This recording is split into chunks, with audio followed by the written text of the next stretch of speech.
Welcome back to the Let's Get Gritty podcast. Today we're going to talk about Anaheim 2, and this will be episode 3 of 2026. Supercross 2026 has seriously brought the drama, hype, rivalry, controversy, and action-packed racing. Started out with a bang. During Race Day Live qualifying sessions, we were once again experiencing broadcast technical difficulties. They also made sure to make good with fans and have a segment where they discussed the sound test failing riders recently at the previous track in San Diego. In a lame attempt at engaging the audience, they had a dude yelling into the tester. But yeah, they jumbled an explanation of what they're looking for and made it very clear, a 1.12. But technically you can't go above 1.15, but you will fail at the 1.15. So whatever. Going back to the booth, Browse, Brayton, and AC lost mic connections, and we actually got to watch the riders on the track with the natural sounds of the bikes, which is really nice. And Peacock actually used to do that all the time. That was their commercial break, essentially. The track prep and repair. If you remember that, tell me that in the comments down below. SMX Next Class showcased the futures of the sport, and spectators witnessed the young rider, number 82 Dudley. In the 250 class, Hayden sported the red plate with the number 1 front and center, bold and beautiful in white. All eyes, of course, were on him and Levi, and they were both pretty fast on the track. In the 450s with the big boys, Prado was seen struggling mid-pack and trying to make that climb. Hunter Lawrence seemed to be going slow. RJ Hampshire looked good out there. And in second qualifying sessions, Chase Sexton actually took a spill, but he was okay after the crash. And I will give him the honorable fashion mention because his gear was pretty sick. You know, me with the hot pink. But he did change it right before the race. So, meh. That pretty much wraps up qualifying, and I will add that from qualifying to the heats, the track was really ruddy, chunky, and roughing up the bikes and the riders. 250 Heat 1. Levi Kitchen had a horrible crash. It was literally like a front flip, and Hymus had one. Do you have anything you want to mention? Yeah, that front flip was pretty crazy. Preload and shocks, suspension can do crazy things quick that you wouldn't expect. And that's what that was. It looked like that got a few people. They were trying to case it with the front and take that corner. Heat 2, 250. Hayden, Deegan, and Max Anstey were both in the same heat. And it seemed that Hayden made a pass on Max, and it was pretty clean. No issues, no drama. I think Max definitely knew he was faster.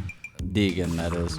So he took that inside bump line and kind of let Deegan just hog it around the outside. I think he was kind of waiting for the main event to just save a little bit of juice. That's what matters anyways. And, of course, he took the win. 450 Heat 1.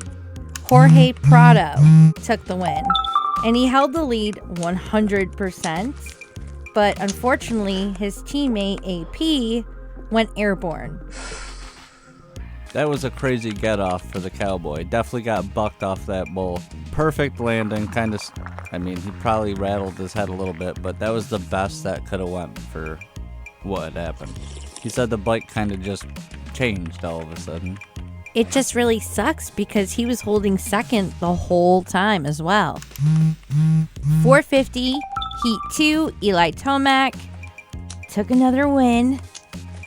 And LCQ 250, the winner was Crockett Myers, Thury, Shrive, and Jorgensen.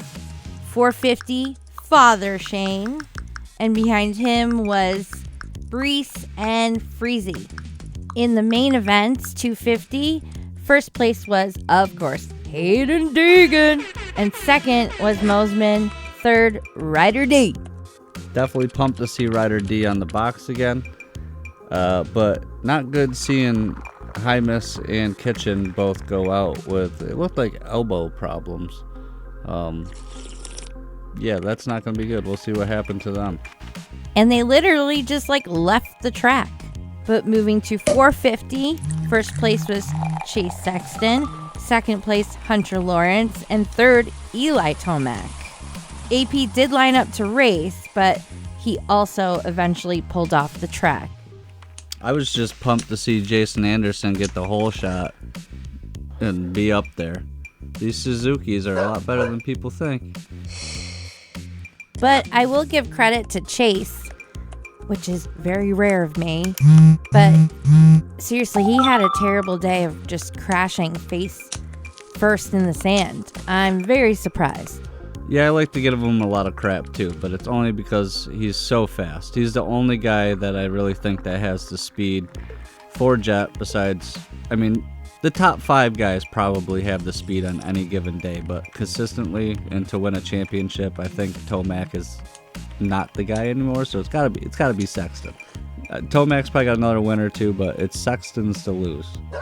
Next week in Houston, I kind of expect Tomac to be a little bit faster. He kind of had a rough go in a way. He still finished all right, but I think he wants to prove a point. Give me that blunt. I'll be surprised if Sexton goes back to back. Tell us what you think in the comments. Do you think Sexton can actually go back to back?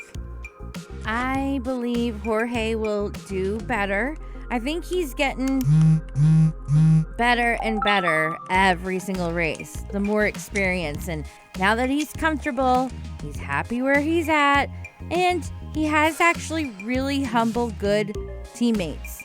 He's close with Juju, and he's hard to really figure out his personality, but having Eli and AP as your teammates couldn't get better than that. I think overall with these top 3 to 4 guys that have been there all 3 races so far, it's kind of losing track of how stacked this 450 is and where people actually been placing. So there's a couple people I'd like to see do better. Hampshire finally started getting up there, and Justin Cooper, I'd like to see him leading a little bit. Before we wrap up, what do you think about Chase always being on top when Jet is not around? I say it all the time. He seems to capitalize on it, but he has to do it when Jet comes back just to prove the point. So he needs to get his mind tougher right now. I think he's the only guy that has the speed to keep up with him consistently. Tomac can definitely do it for a couple races, but he's the older guy. It's Sexton's time to really do something. So unfortunately, it was just released in a statement that Chance Hymas is injured and will be out. People are questioning it though because it's a dislocation, and Mookie came right back. But look, everybody's different. Well, thanks for tuning in, you guys, and we'll see you this Saturday for Supercross Saturday here on my channel for Houston.